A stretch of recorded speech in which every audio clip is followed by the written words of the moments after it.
आंतरराष्ट्रीय कथाकार भागवतभूषण पंडित प्रदीपजी मिश्रा यांच्या जन्मदिवसाच्या निमित्ताने पैठण येथील गोदावरी नदीच्या पात्राची स्वच्छता करून जल स्वच्छता अभियान राबवण्यात आले।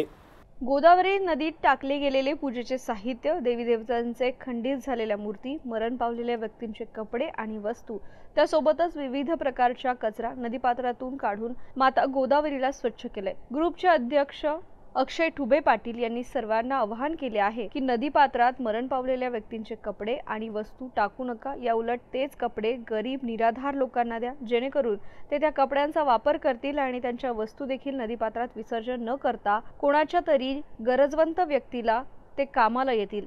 ते दान करा, जेणेकरून गोदावरी नदी प्रदूषित होणार नाही आणि माता गोदावरीचं पावित्र्य जपल्या जाईल।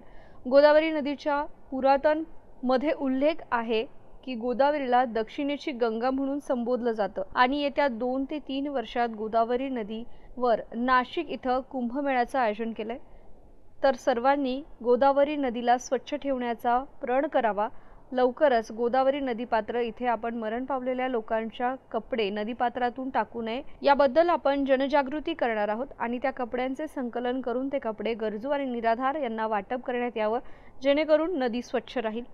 श्री शिवाय नमस्तुभ्यम ग्रुपने केलेल्या गौतमी गोदावरी नदी जलस्वच्छता अभियानाअंतर्गत अक्षय ठुबे पाटील यांच्यासह त्यांचे सहकारी अशा 20 जणांचा समावेश होता आणि नदीपात्रातील सुमारे अंदाजे 450 ते 550 किलो कचरा यावेळी जमा करण्यात आला। निर्माल्य आणि देवी देवतांच्या खंडित मूर्ती 26% आणि सर्वसाधारण म्हणजेच मरण पावलेल्या व्यक्तींचे कपडे आणि वस्तू मिळून 74% गोदावरी नदी स्वच्छ केली आहे।